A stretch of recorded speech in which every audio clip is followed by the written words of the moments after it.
Please welcome Mr. Haroldo Dutra Dias.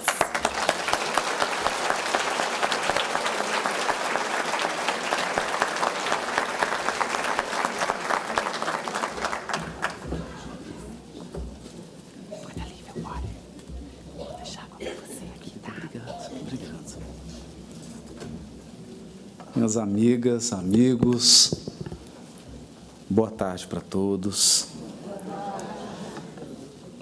Nós percebemos uma condução espiritual do evento,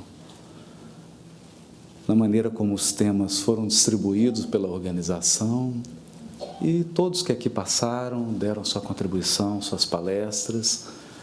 A gente percebe como que se conecta a fala de cada um deles, embora não tenhamos combinado previamente essa fala. Isso revela que há um propósito nessa tarde, há um propósito nesse encontro, algo destinado aos nossos corações, para que esses 2 dias aqui nesse congresso da Flórida possam representar algo muito especial na nossa jornada como espíritos imortais. E o nosso papel aqui agora, finalizando essa tarde, é bem o de tentar realizar uma síntese e colher a contribuição de cada um que me antecedeu, aproveitar das reflexões de cada um deles e encaminhar o raciocínio para o tema que nos foi proposto, que é a construção da virtude. Eu quero então começar com uma poesia. Está no livro Antologia da Espiritualidade, uma poesia ditada por Maria Dolores a Francisco Cândido Xavier, intitulada Conversa com Jesus, em que Maria Dolores diz assim: Senhor, não lastimamos tanto contemplar no caminho a penúria sem nome, porque sabemos que socorrerás os famintos de pão e os sedentos de paz. Dói encontrar na vida os que fazem a fome. Ante aqueles que choram, não lamentamos tanto, já que estendes o braço aos que gemem de angústia e cansaço. Deploramos achar nas multidões do mundo os que abrem na terra as comportas do pranto. Não lastimamos tanto os que se esfalfam, carregando a aflição de férrea cruz. De vez que nós sabemos quanto assistes os humildes e os tristes, lastimamos os cérebros que brilham e só negam a luz. Não deploramos tanto os que suportam sarcasmo e solidão na carência de amor. Porquanto tens as mãos, hora por hora, no consolo e no apoio a todo ser que chora, lamentamos fitar os amigos felizes que alimentam a dor. É por isso, Jesus, que nós te suplicamos, não nos deixes seguir-te o passo em vão. Que o prazer do conforto não nos vença, livra-nos de tombar no pó da indiferença, ainda que a provação nos seja amparo e guia, toma e guarda em serviço o nosso coração. Quando nós pensamos na construção da virtude, é natural que o nosso pensamento se volte para as construções materiais. Então nós pensamos assim: alguém que comprou um terreno e pretende construir uma casa, ele faz uma seleção de materiais e, com um projeto em mãos, vai adquirir materiais para serem construídos. Um edifício, uma casa. Materiais que lhe são externos, que ele não possui. Mas quando nós adentramos no reino do Espírito imortal e falamos aqui, depois de aprendermos essas novas perspectivas sobre o mal, depois de termos essa brilhante palestra do Alberto Almeida falando sobre o equilíbrio, depois da introdução histórica e enciclopédica do Divaldo, quando adentramos no reino do Espírito para construir a virtude, não estamos falando de adquirir algo que nos é externo. E esse é o grande ponto para refletirmos. Todas as virtudes divinas já estão em nós. Ninguém aqui precisa adquirir nada que lhe seja externo. Todas as virtudes estão em estado de germe em nós. Portanto, quando dizemos ou quando pretendemos abordar a construção da virtude, nós falamos mais de desenvolvimento da virtude, ou desobstrução da virtude. Portanto, o nosso paradigma deveria ser outro, deveria ser o da agricultura. É por isso que Paulo vai dizer assim, na carta aos Coríntios: eu plantei, Apolo regou, mas Deus deu o crescimento. E Paulo dizia isso num contexto em que os cristãos começavam a comparar expositores. Começavam a comparar os trabalhadores. Qual é o mais brilhante, qual tem o melhor desempenho. E começou-se a formar uma espécie de um campeonato. Não mais as bigas, mas agora uma competição na obra do Cristo.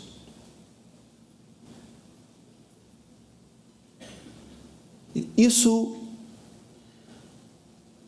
nos leva a refletir, dentro desse paradigma da agricultura, que o crescimento das virtudes em nós é proporcionado pelo Criador. Ele nos cultiva, Ele retira as ervas daninhas, Ele corrige, Ele realiza a poda, Ele coloca as estacas, Ele aduba, Ele corrige o solo, Ele conduz. E essa condução divina é feita nas experiências. Portanto, se rigorosamente nós formos falar de evangelização da alma, que é o processo de desenvolvimento das virtudes, nós deveríamos pensar na encarnação como um todo, representando um grande processo de evangelização. A própria vida, a nossa história reencarnatória, o nosso gênero de provas e o gênero das nossas expiações dizem sobre nós. Dizem sobre o que precisa ser corrigido e o que precisa ser estimulado. Por isso, na mensagem Provações, o Emmanuel diz assim: diante da provação, não desanimes, segue adiante. Todos nascemos com lições e problemas. Pelas tendências saberás por que sofres. Olha, lições e problemas. essas duas forças. Lições, aquilo que não está bem equacionado. Quer dizer, qual a parte de nós que não está merecendo uma condução equilibrada, como o Alberto mostrou ali no vídeo?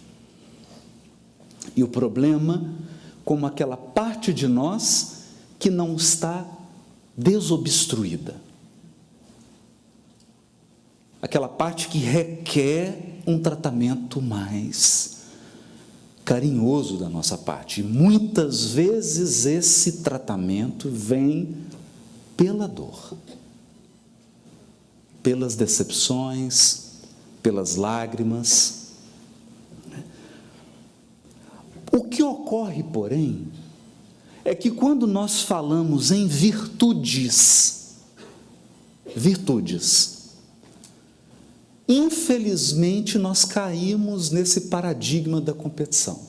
E nós imaginamos então que devemos nos comparar a outras pessoas, devemos imitar essas pessoas, os seus trejeitos, as suas características, as suas marcas de personalidade, e devemos nos sentir inferiores por não sermos como fulano, beltrano, ciclana.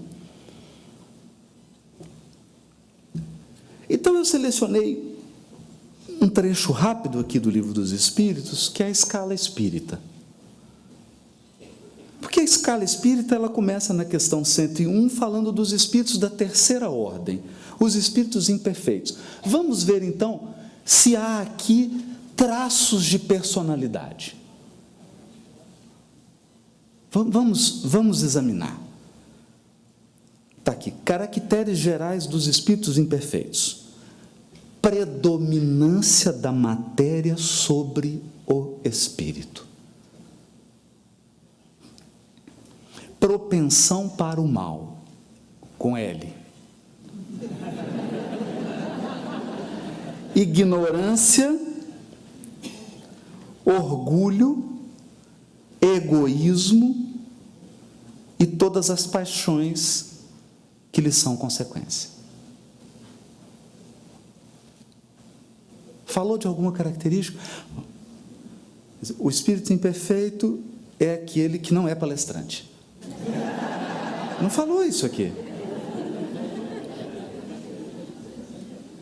Não tem característica de personalidade. Bom, mas aí nós vamos então para os espíritos de segunda ordem. Quem sabe? 107, caracteres gerais. Predominância são os bons espíritos. Bons espíritos. Predominância do espírito sobre a matéria. Virou. Desejo do bem. Então, fez um contraponto. Suas qualidades e poderes para o bem estão em relação com o grau de adiantamento que hajam alcançado. Agora, olhem aqui. Uns têm a ciência,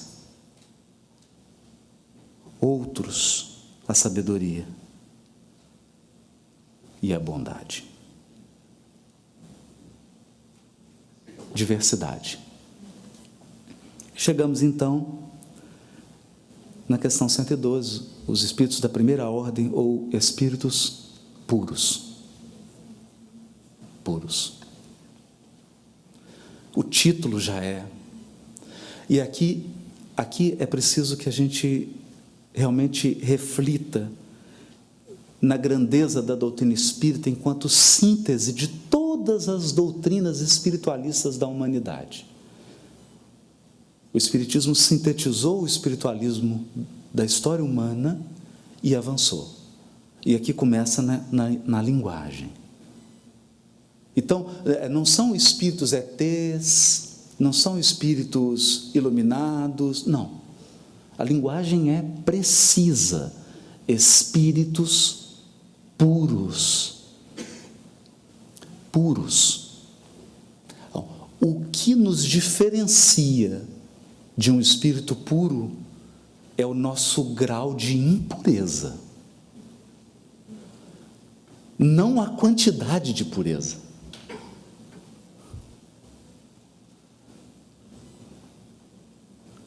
Percebem?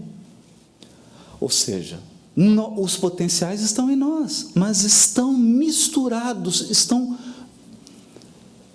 como a água num vaso de barro. Então, o trabalho da evolução é um trabalho de purificação, de retirar o que não serve mais. E aí, caracteres gerais: nenhuma influência da matéria. Não é predominância mais, é nenhuma influência da matéria. Superioridade intelectual e moral absoluta com relação aos espíritos das outras ordens. Superioridade absoluta.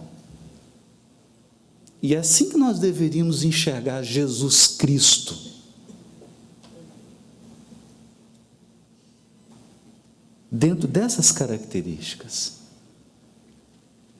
Bom, se é assim, se não há traços de personalidade,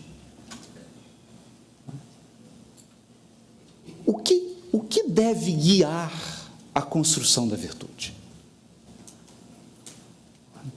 Eu tinha separado aqui para falar um pouquinho sobre as paixões, mas aí o Alberto trabalhou tão bem, né? Citou, aí posso pular essa parte, ainda bem. Vamos seguir.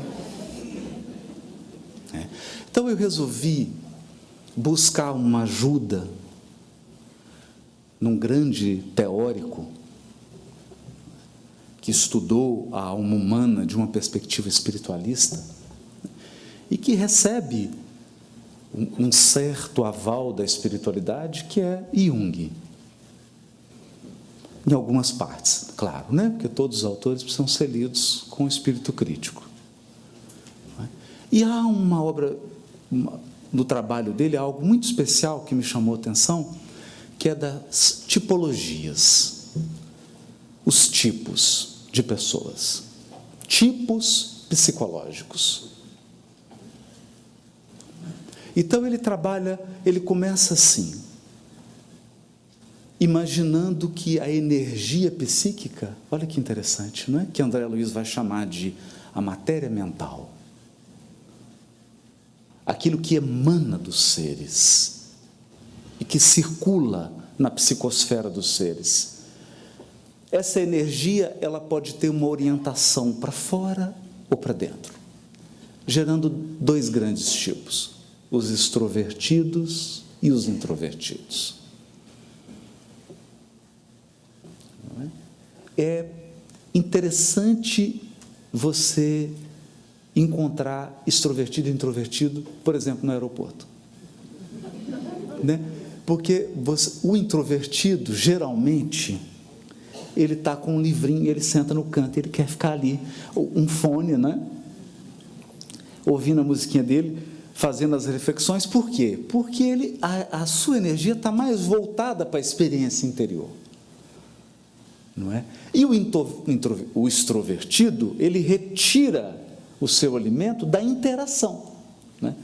Então, tem um introvertido, senta. Quem senta do lado do introvertido? É sempre o extrovertido. Aqui é um segredo da vida. E aí o extrovertido chega e fala: você é daqui de Miami? Você é daqui de Miami? Não, sou de Belo Horizonte. Aí começa, não é? Essa interação. Que ele retira. Então aqui a gente já vê duas coisas fabulosas. Duas coisas fabulosas. Ao lado de um Bezerra de Menezes, não é? Tem um Cornélio Pires. Todos são espíritos que estão trabalhando no bem. Então, nós devemos ter um cuidado para não identificar virtude com característica de personalidade. Eu posso ser uma pessoa introvertida e absolutamente no caminho da virtude, tanto quanto extrovertido. E é um grande equívoco alguém introvertido querer se transformar num extrovertido a pretexto de adquirir virtude. Por quê?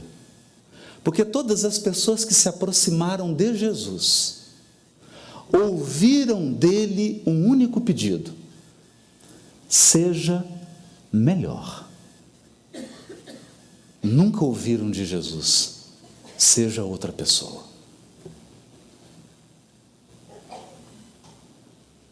Nós poderíamos desfilar exemplos aqui. Muitos tentaram. A própria Joana de Cusa chega e fala: mas olha, eu ouvi sua mensagem, quero seguir, mas sabe, até meu marido, puxa vida, o marido trabalha lá, preposto César, né? E Jesus faz o que com ela? Aconselha que ela volte para o lar e ampare o marido e os filhos. Não há no Evangelho justificativa para que nos tornemos outra pessoa. E muito menos que nos tornemos alguém que não somos. Esse é um ponto fundamental. Porque talvez aqui seja o grande equívoco de quem pretende adquirir virtude. Já que nós temos que começar esse processo de aquisição da virtude por um alicerce, não coloquemos os nossos alicerces em areia movediça. Não queira se tornar outra pessoa. Não imite outra pessoa. E o mais fundamental, não se compare a ninguém. Não se compare. E não compare ninguém com ninguém. Evolução espiritual não é uma competição com o outro.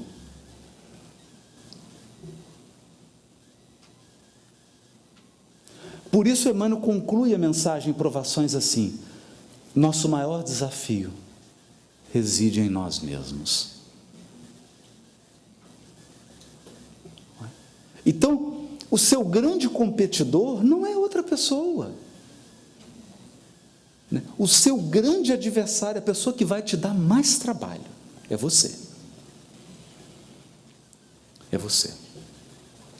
Porque há um conjunto de experiências antagônicas na nossa história evolutiva. Muitas personalidades, muitas culturas, nós passamos por muitas experiências. Essas experiências, elas brigam entre si. Elas disputam nosso coração. E é muito comum a gente querer se identificar.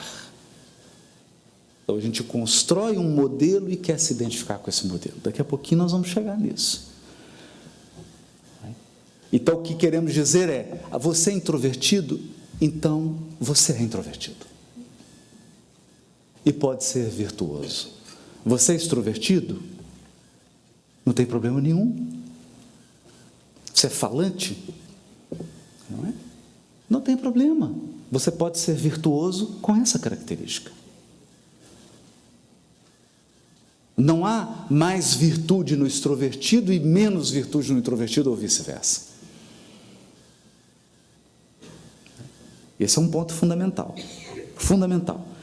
E é por esta razão que ninguém vai encontrar um leão fazendo terapia, porque não se sente bem com a sua identidade. Alguém já viu isso? Não é? Mas, por exemplo, em Londres, há um indivíduo acionando a justiça londrina porque ele quer ser considerado um felino. Ele não se sente um ser humano e quer uma declaração na justiça de que ele é um felino.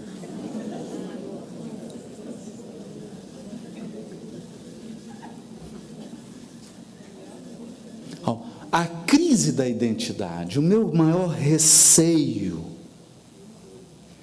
é que, sob o pretexto do Espiritismo e do Evangelho, nós incorporemos esses distúrbios de identidade. e comecemos a eleger pessoas para serem modelos de virtude. A virtude é alguém que resolveu-se, fez os ajustes internos, não alguém que se tornou outra pessoa. Veremos isso. Então, aproveitando aqui a contribuição do Jung, eu acho que agora vai divertir a todos. Ele caminha para 4 tipos de personalidade.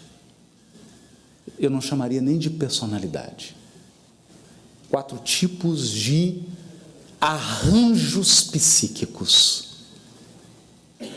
Arranjos psíquicos. Porque um arranjo psíquico é assim, imagina uma banda. Não é? Você pode colocar os instrumentos em diversas alturas. Você pode colocá-los para fazer coisas diferentes. Eu posso ter um quarteto e posso determinar que quem vai tocar a melodia é o violoncelo ou o violino. Arranjos. Então, o primeiro arranjo é o que ele denomina de pessoas intuitivas.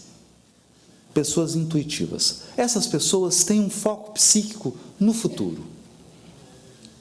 Então, elas antecipam, elas visualizam, elas têm um faro para o futuro. Uma coisa, um pressentimento. Porque a função que predomina no psiquismo delas é a intuição. E é exatamente essa tipologia. Intuitivos, ou pessoas da intuição. Não é? São criativas, elas precisam de bastante espaço, precisam se expressar, né? Precisam de variações, de novidades, né? Mas elas têm uma profunda dificuldade de lidar com o cotidiano, com as limitações do corpo físico e do mundo material. Isso significa que elas sempre perdem a chave do carro. O celular, a inscrição para o congresso, o crachá. Isso quando elas conseguem chegar no evento.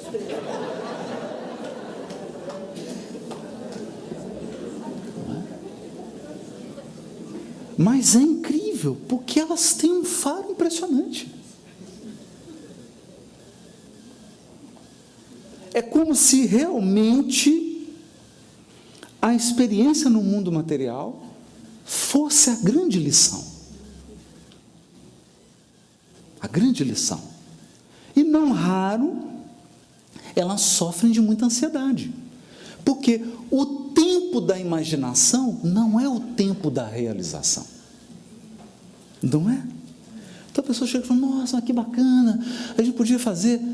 O congresso está tão bacana da Flórida, da próxima vez a gente podia fazer com 3.000 pessoas, e uma câmera, quer dizer, o tempo da imaginação, em 3 segundos, eu regenero o planeta. Não é? Por isso existem os indivíduos cujo foco são a sensação, os sentidos.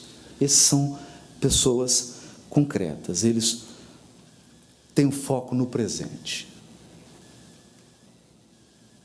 Tem um foco muito grande nos sentidos físicos, eles são geralmente disciplinados, muito ligados ao mundo material, não têm muita dificuldade em lidar com rotina, com ordem, adoram conforto, segurança, lidam bem com o cotidiano, com o trabalho duro. O problema é que se você mantiver sempre os 2 pés no chão, você tem muita dificuldade de trocar de roupa. Então, esse excesso do concreto, esse excesso de pragmatismo, torna, às vezes, essas pessoas fechadas. Elas não conseguem lidar com a mudança. Elas não conseguem lidar com a impermanência, com a lei de destruição. Então, desapego, nem fale essa palavra. Não é? Esses espíritos são muito sensíveis às provas e expiações. Porque as provas e expiações, elas lidam com a mudança. As expiações chegam para transformar nossas vidas. E se você está muito apegado, você acha que vai segurar com as mãos. Não vai. Então, Jung chamava que essas intuição e sensação são pessoas, as duas estão num grupo, que é o grupo da percepção. E, na verdade, a diferença delas é que elas percebem o mundo de maneira diferente. As pessoas sensoriais percebem o mundo pelos sentidos, e as pessoas intuitivas o percebem pela intuição, pela imaginação. Há alguém mais virtuoso? Não. Não, isso é uma característica. É uma característica. A virtude é como, dentro das características, você se articula. Isso é a virtude. Depois vem o outro grupo. Vocês vão adorar. Que ele chama de os dois tipos estão ligados à valoração do mundo. Então, enquanto os dois lá eram da percepção, esse aqui é do julgamento. Como que eles veem a vida? Como que eles valoram a vida? Não é? E eu acho muito bacana, porque o primeiro grupo diz muito do movimento espírita. É o grupo com ênfase na função pensamento. Então, essas pessoas, elas são voltadas para conceitos, sistemas. São muito boas com as palavras, muito boas com as ideias. Elas articulam muito bem o pensamento. Elas equacionam muito bem do ponto de vista lógico e racional. Se elas não têm uma resposta para tudo, elas estão próximas. Tudo tem um modelo, tudo tem uma maneira, uma metodologia. O mundo circula nesses sistemas e nesses conceitos. E não raro, elas publicam um livro singelo, com 50 páginas, que resolve o problema da humanidade.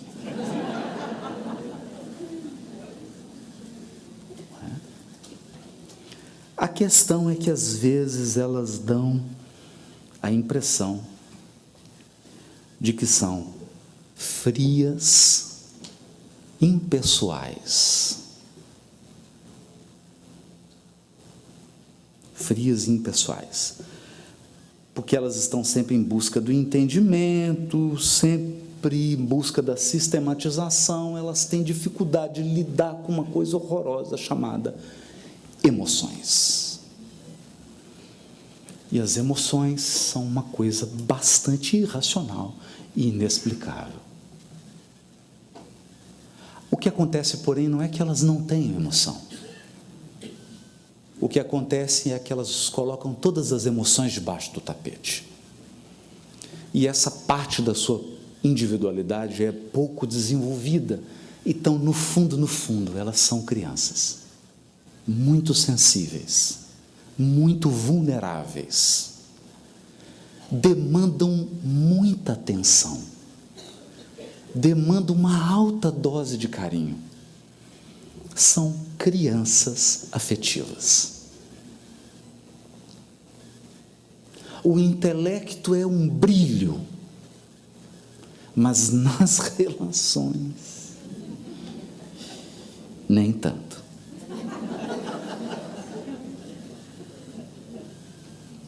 Simplicidade, vulnerabilidade, sensibilidade, carência de uma criança. Aí nós temos o quarto tipo, que é o tipo do sentimento. Essas individualidades são voltadas para a experiência interior, individual, objetiva do que elas sentem. Elas sentem. E não, por favor, nunca peça a uma pessoa dessa para ela explicar por que ela está sentindo. Então ela chega e fala assim: eu não gosto de fulano. Mas você não gosta dele por quê? Porque eu não gosto. Mas Mas dá uma razão. Aí ele mistura o sorvete de creme com sorvete de morango. A questão é que elas têm um faro imbatível. Elas são capazes de lidar com aquelas partes que a sociedade ocidental de hoje tem o maior medo, que é a nossa parte do sentimento irracional, primitiva. E elas detectam isso nas pessoas. Então, por debaixo de todas as convenções sociais, por debaixo de todo o brilho apuro das convenções sociais, das etiquetas, do modo de agir, do devo fazer isso, não devo fazer isso, elas captam a intenção que está por detrás dos atos. Então elas chegam e dizem assim: eu não gostei dessa palestra do Haroldo, porque ele está querendo aparecer. Ponto. Acabou. E não discuta. Porque se uma pessoa do sentimento disser isso, cuja função primordial é o sentimento disser isso, escute. Escute. Elas explicam muito mal, mas raramente elas falham nas suas percepções emocionais. Aí, como será então o processo de construção da virtude? Ora, Deus mistura todo mundo. Para o nosso pânico, Deus mistura todo mundo. Então você já adivinhou os casamentos. Quem tem a função sentimento casa com quem tem a função pensamento, é claro. Quem tem a função intuição casa com sensorial. Então o sensorial arruma a gaveta, ele põe cuecas azuis, não, calcinhas azuis, calcinhas vermelhas, organiza tudo. Você olha para o marido, ele é intuitivo. Perdeu a chave. Ele vai fazer a abertura do Congresso da Flórida. Ele não sabe onde pôs o computador. Percebe? Esses opostos se colocam por quê? Por quê? Então, pensando nisso, por que Jesus escolheu 13? Incluindo aqui Paulo. Por que 13 apóstolos? 13 seres humanos. Seres humanos, como Arthur destacou na característica de Simão Pedro. Pessoas. Seres humanos, 13, completamente diferentes. Então, adivinha quem vai para a primeira viagem com Paulo? E aqui há um detalhe, porque não foi uma escolha assim, eu vou viajar, não, porque o Paulo teve a ideia, tem que viajar, tem que falar para gentio, e vou escolher alguém. Não. Foi uma manifestação mediúnica, voz direta, e a espiritualidade superior, ali no caso, Emmanuel dá a entender que são os espíritos que cooperam com Jesus Cristo na governança do orbe, falaram assim: vai Barnabé e Paulo. Caramba! É um negócio. Porque o Barnabé é sentimento. Então, o Paulo é assim: vou visitar aqui, estratégia, vou passar por aqui, faço aqui, prego aqui, faço aqui. E o Barnabé fala assim: dá para levar meu sobrinho? Porque, não é? Porque ele é filho da minha irmã, eu gosto tanto da minha irmã, eu gosto da irmã. E o menino é bom, tenho um afeto por ele. Aí o Paulo, o legal do Paulo, né? Porque o Paulo, ele, apesar dele ter os aspectos da sua personalidade muito fortes, quer dizer, Nós não podemos dizer que Paulo é alguém que tenha crise de identidade. Só se for identidade demais, né? Ele respeita. Então, quando dá o problema com o João Marcos, porque é claro que ia dar problema. É claro que ia dar problema. Né? Quando dá o problema, o Barnabé fala assim: então, nós vamos nos separar. Né? Que é a reação da função sentimento. Quer dizer, a pessoa que é a função sentimento, ela gosta e não gosta. Se ela gosta, ela está junto. Se ela não gosta, quer ir embora. É um negócio assim, básico. Né? E aí o Paulo chama ele e diz assim: isso nunca. Nossos laços são eternos. Você vai para cá, mas a gente vai se encontrar. Nós estamos juntos. Isso é uma beleza. Quando Paulo está no deserto, quem que ele encontra? Um casal.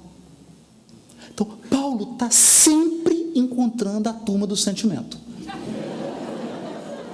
Não sei por quê. Doutor da lei, uma grande inteligência, não sei por quê. Claro que você sabe. Claro que você sabe. Então, aqui há um grande elemento que a gente gostaria de dizer, que é o aspecto pedagógico da lei divina. O aspecto pedagógico da lei divina significa assim, e o Jung foi muito feliz quando disse isso: todos temos as 4 funções. Nós não estamos dizendo aqui que você não tem sentimento, que você não tem a função pensamento, a função intuição e a função sensorial. Todas as criaturas têm as funções, é que elas estão harmonizadas de um modo muito único. Mas você tem. E o que acontece conosco? Nós nos identificamos com um modelo. Valorizamos. E quando você joga luz sobre algo, quando você valoriza algo, você cuida desse algo. Então é óbvio que a pessoa que tem a função pensamento realçada nela, o que ela vai buscar? Reforçar, aprimorar, desenvolver mais e mais e mais sua função pensamento. Então, cada vez ela vai falar melhor, cada vez ela vai elaborar melhor, ela vai fazer curso de retórica, ela vai aprender lógica, ela vai estudar filosofia, então ela fica cada vez melhor. O pensamento dela é uma faca, é uma lâmina de samurai, é afiado. E aquela função que ela não desenvolveu, que é o sentimento, fica uma função embrutecida.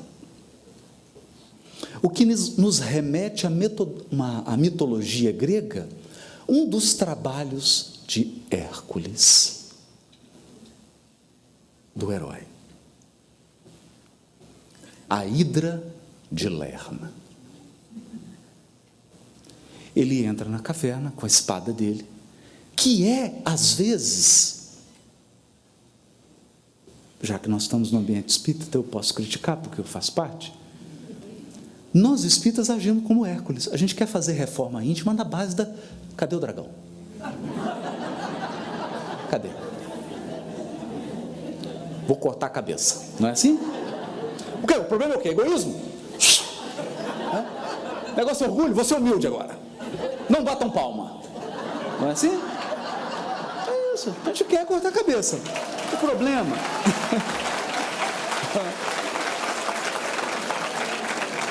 O problema é que cortou a cabeça da Hidra e nascia 2. Aí ele cortava as 2, nasciam 4. Aí ele falou assim: vai dar ruim. Não vai funcionar. Não vai funcionar. Talvez esse tenha sido o nosso equívoco quando falamos em reforma íntima. Porque a gente está gastando energia demais para combater a imperfeição. Não posso ser vaidoso. Então, tem 3 dias que eu não tomo banho e agora...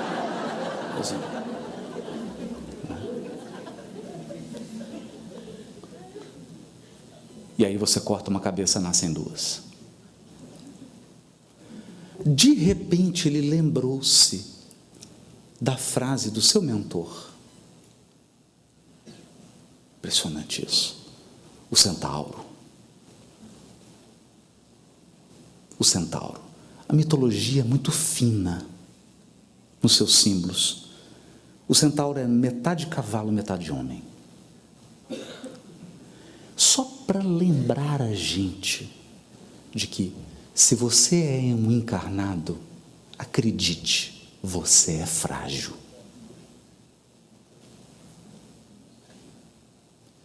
Quando Alcione está se preparando para reencarnar, o Antênio diz para ela: depois você parte numa missão arriscada.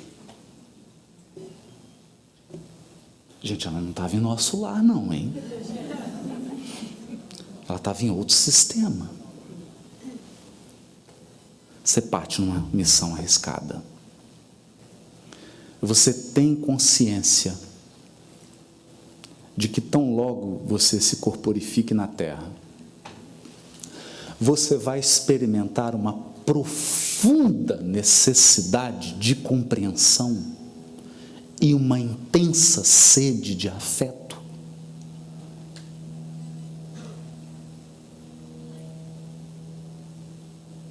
Bom, estar encarnado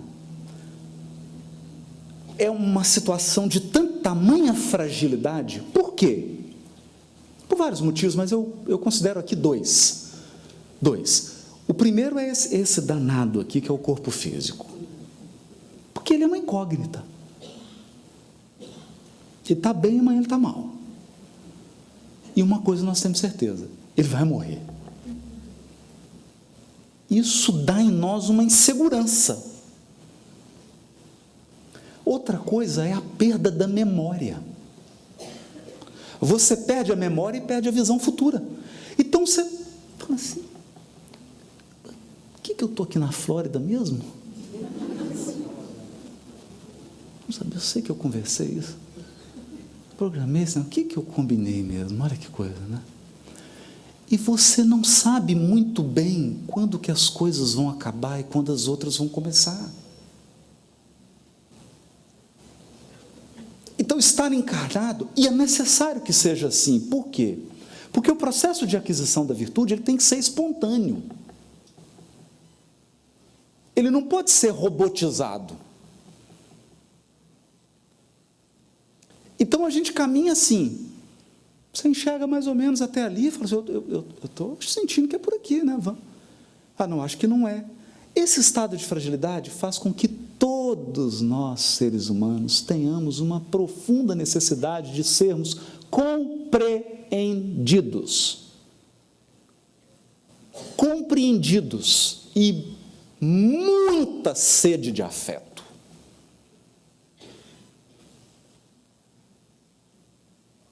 Muita sede de afeto.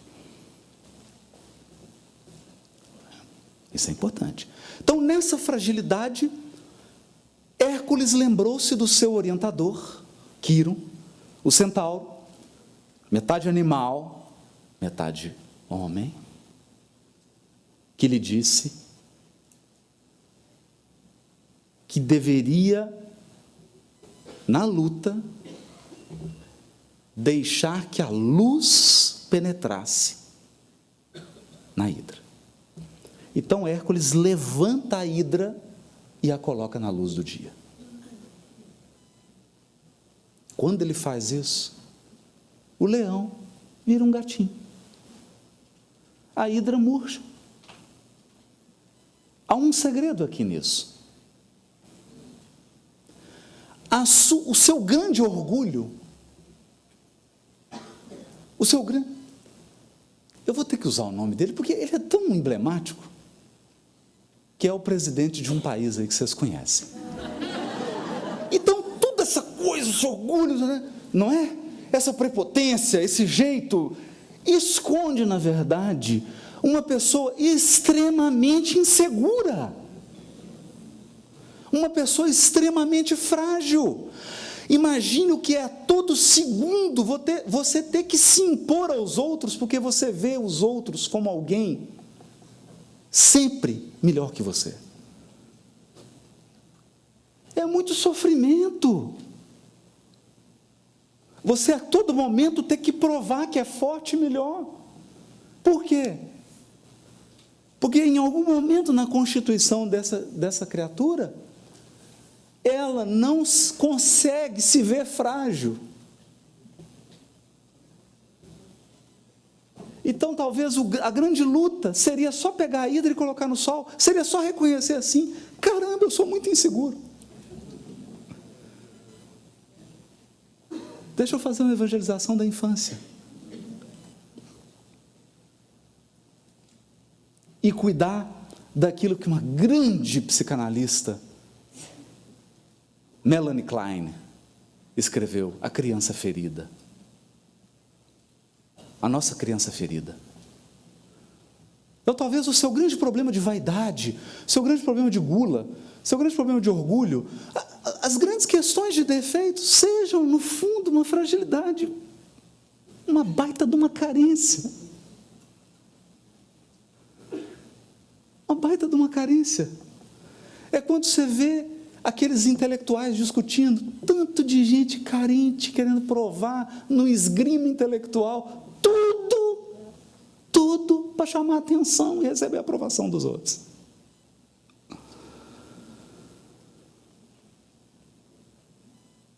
Então, a construção da virtude,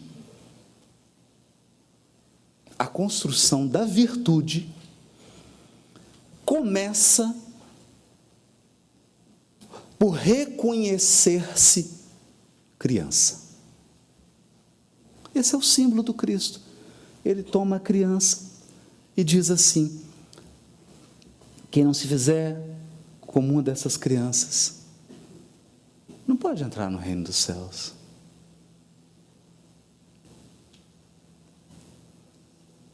Não pode entrar.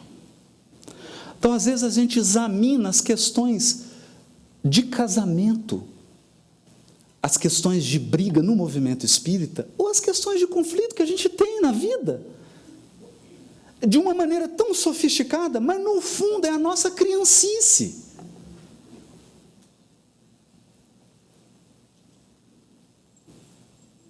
No fundo, todo aquele conflito de quem vai ser o presidente da casa, é assim, dá um abraço lá assim, fulano. A gente tem muita gratidão por você. Você é uma pessoa muito importante para a gente. Nós gostamos muito de você.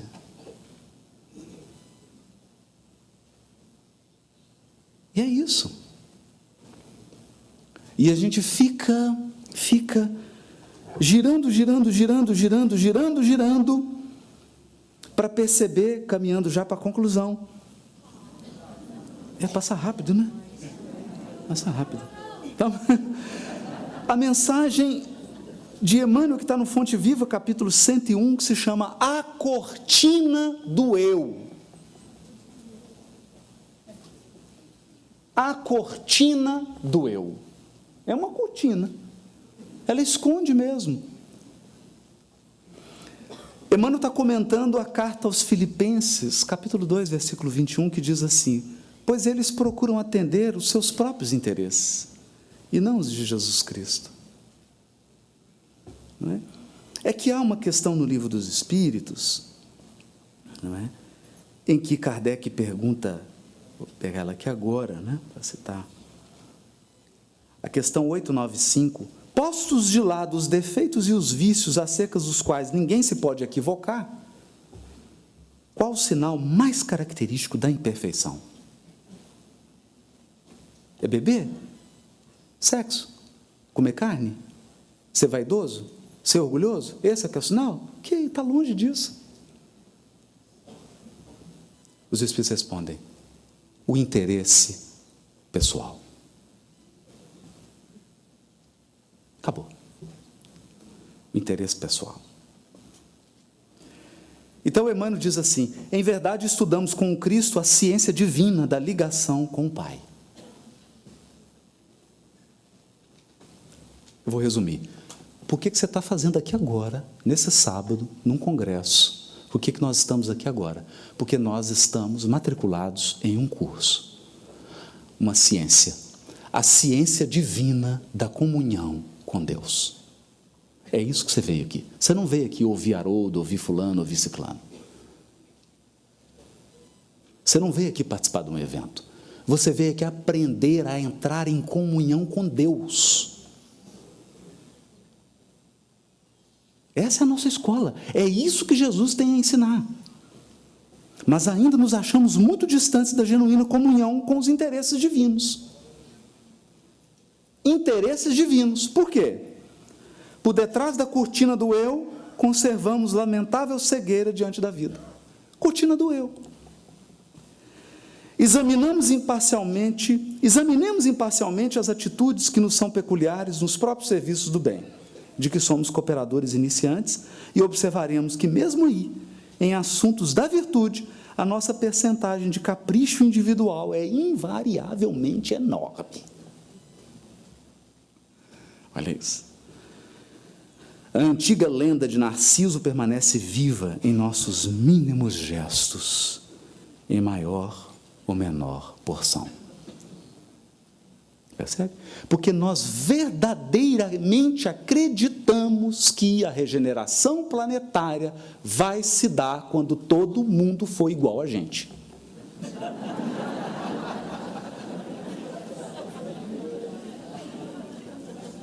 Não é? Claro. Então, se você gosta de música clássica, você fala, não é possível. O dia que a humanidade parar de ouvir rock, todo mundo ouvir a música que eu gosto.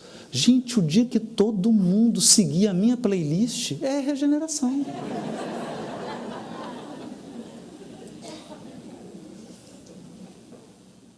Interessante isso. Não é? Em tudo e em toda parte, apaixonamo-nos pela nossa própria imagem.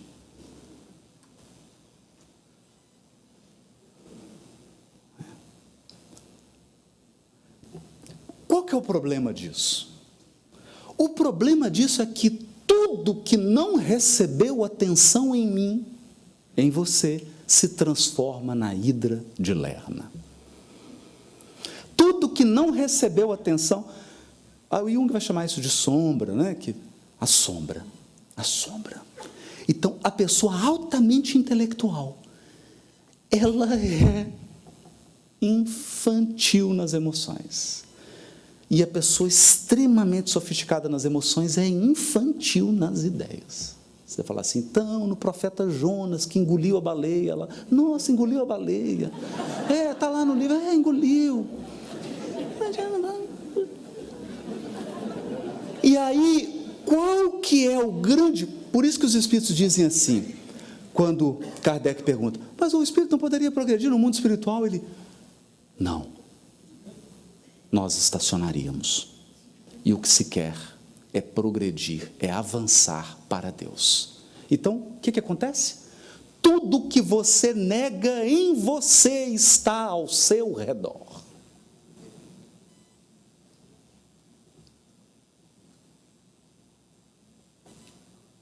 Tudo que você nega em você está do seu lado. Eu percebi isso quando eu comecei a me dar conta, num processo terapêutico. A terapia que eu fazia era sair de casa para ir para o serviço de carro. Na hora que eu tirava o carro da garagem, todos os motoristas lentos de Belo Horizonte entravam na minha frente.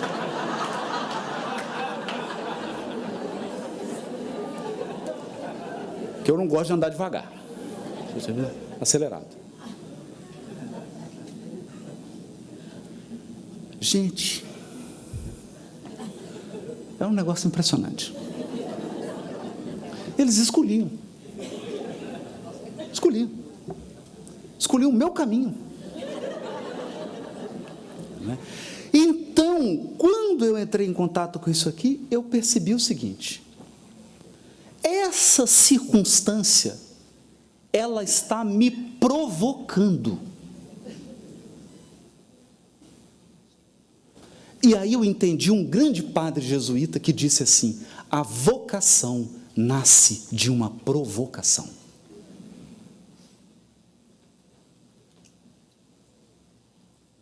a tua maior contribuição para o mundo virá de uma provocação que a vida vai fazer a você. Ela vai te irritar. Então é o que nós dizíamos. Tudo aquilo que você nega em você está no seu filho, está na sogra, está na esposa. Aí você muda já a 10ª casa espírita que você mudou e o presidente é sempre o mesmo perfil. O mesmo perfil. Por quê? Por quê? Porque aonde você for, você vai levar você. Não tem jeito. E a gente vai estar vivendo as mesmas experiências, porque vamos atrair essas situações e essas pessoas que no fundo somos nós. Somos nós. Qual que é o grande segredo aqui então? Acolher. Acolher. Ser corajoso o suficiente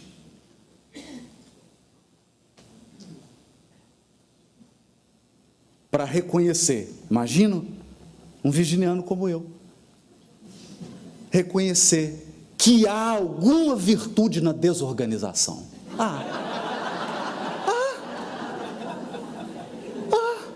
Claro que há. Claro que há. Porque também há um dom na improvisação. Há também um dom nessa capacidade de adaptação. Você não consegue controlar a vida. A vida flui. Ela é um fluxo. E como seria bom se o desorganizado aprendesse que há algum valor no organizado, na disciplina, que seria tão bom colocar a chave sempre no mesmo lugar, não é? Eu chego em casa e tem um lugarzinho para a chave, né? Lugarzinho da chave, fazer um cestinho bonitinho, com uma rosa, né? Uma plaquinha assim, lugar da chave do carro. Aí você chegar e colocar, porque imagina, são horas que você vai poupar da sua vida procurando a chave. Mas Deus mistura, gente, mistura para que a gente tenha essa riqueza. Mas nessa riqueza a gente entra no processo da comparação. Eu comparo. Não, mas fulano é melhor do que fulano. Fulano é melhor que fulano? Como assim? Como assim? E construímos um processo de desenvolvimento da virtude na comparação com o outro. Então eu me lembro da belíssima cena que é Jesus vindo buscar Paulo, do lado esquerdo Abigail, do lado direito Estevão. Porque a Abigail estava ao lado de Jesus, mas ela não deixou de ser Abigail. Ela não se transformou em Paulo, nem em Estevão, nem em Ananias, nem em ninguém. Então, ora, é você. É você. É você que vai melhorar. Você. Não se tornar outra pessoa.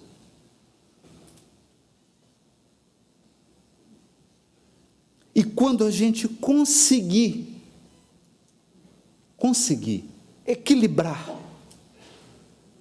com 2 elementos, direção e intensidade.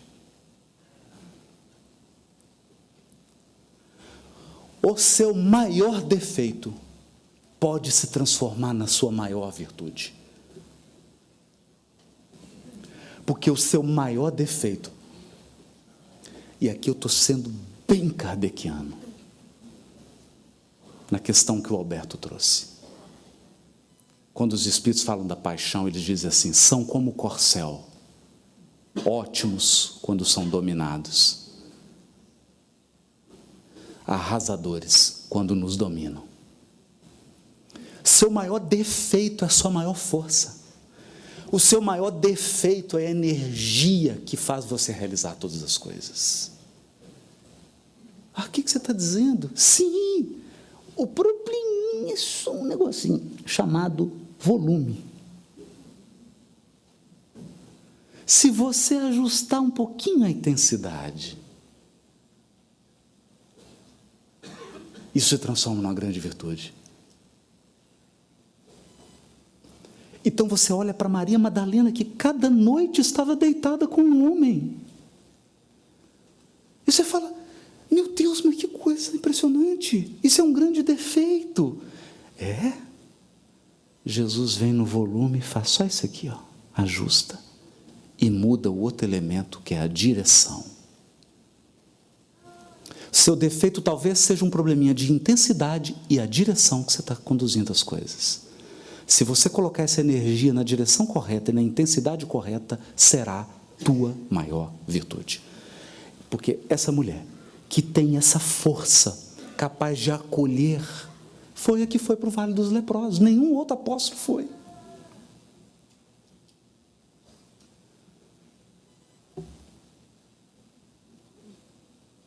Entende?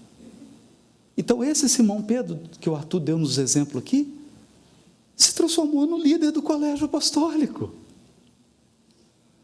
Porque simplesmente ele canalizou a direção e a intensidade. E isso talvez, e aqui eu queria concluir, seja a grande luz para a gente pensar a virtude. Porque nós temos uma ânsia de podar pessoas. Nós temos uma coisa quase cruel de querer aniquilar as características das pessoas. Quando a verdadeira iluminação é não destruir, equalizar, ajustar e colocar na direção certa. Então Jesus não chega para Simão e diz assim, vem Simão, e eu te farei um apóstolo dos gentios. Não. Vem Simão, deixa tuas redes, porque eu te farei um pescador de almas. É um pescador. É um pescador. Continua um pescador. Ou talvez o chamado que todos nós estamos recebendo aqui é: olhe para você. Olhe para você com mais respeito.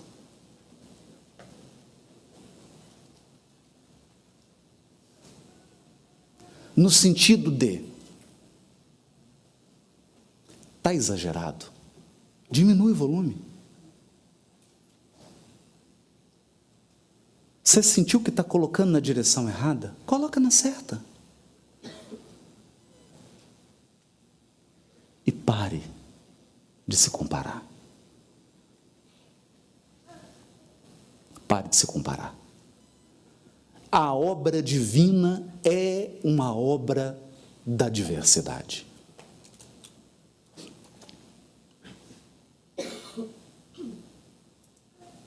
E nós gastamos muito tempo e muita energia querendo forçar as pessoas a adotarem padrões que são nossos, ou características que são nossas. E nos irritamos, porque o outro é mais emocional, ele vai fazer uma prece, ele chora. Ou então porque o outro é muito sério, ele... Né? Ou porque o outro é muito alegre, porque o outro fala, porque o outro é mais calado. A gente não entendemos ainda essa grande riqueza e esse grande propósito do Criador para nossas vidas. Eis a virtude. Dentro de nós está ela. Não fora. Não no outro. Em mim.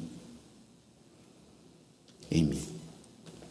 Então, Chico é Chico, Divaldo é Divaldo, você é você. Muito obrigado. Boa tarde.